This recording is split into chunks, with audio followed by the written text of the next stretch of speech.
بسم اللہ الرحمن الرحیم۔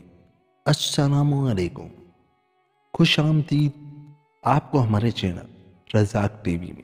اگر آگے بڑھنے سے پہلے تھوڑی سی تکلیف کر کے ہمارے چینل کو بھی سبسکرائب کر لیں۔ چلتے ہیں آج کی کہانی کی طرف۔ ایک زمانے کا ذکر ہے کہ افریقہ کے براعظم کے بسنے والے ایک حبشی سردار نے آبادی سے دور جنگل میں، جہاں بے شمار درخت تھے، ایک بہت ہی خوبصورت بنگلہ بنایا اور اس میں ہوا کے آنے جانے کے لیے بہت سی کھڑکیاں بھی بنوائیں اور اس میں رہنے سہنے لگا۔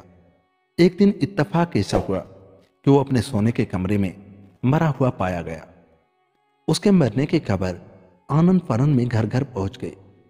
سارا شہر اس کے بنگلے کے چاروں طرف جمع ہو گیا اور لوگ آپس میں عجیب عجیب باتیں اس کی موت کے متعلق کرنے لگے۔ وہ اس وجہ سے کہ اس کے جسم پر کوئی نشان اس قسم کا نہ تھا جس سے اس بات کا شبہ ہو سکے کہ اس کو کسی نے جان بوجھ کر مارا ہے۔ کوئی کہتا تھا کہ یہ بھوتوں کا مرا ہے، کوئی کہتا تھا کہ اس کو زہر دے کر مارا گیا ہے۔ غرض کے جتنے منہ اتنی ہی باتیں۔ سردار کی بیوی اور بچے ان بھوتوں سے اس قدر ڈرے کہ وہ بنگلہ چھوڑ کر شہر میں آ بسے، اور اس طرح وہ خوشنما بنگلہ اجاڑ ہو کر رہ گیا۔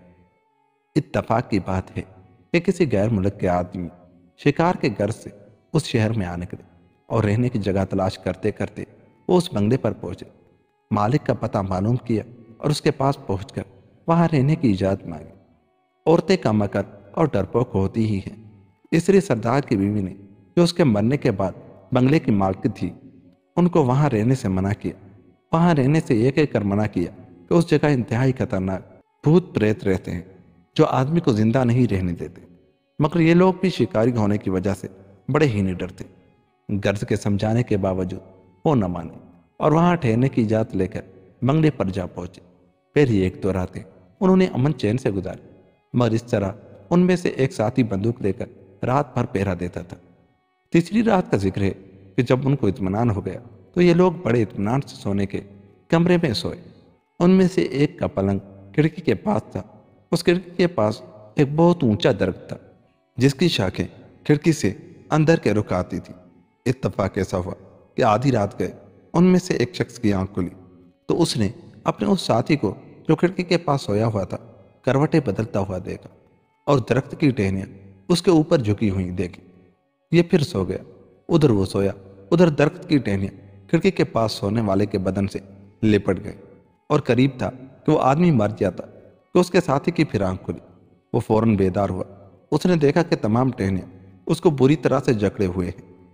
اس نے فوراً شکاری چاقو نکالا اور قبل اس کے کہ وہ ٹہنیاں اس کا کام تمام کرتی کاٹ دی گئی۔ اس طرح وہ بچ گئے۔ اب تم نے سمجھ لیا ہوگا کہ یہ درخت کس قسم کا تھا۔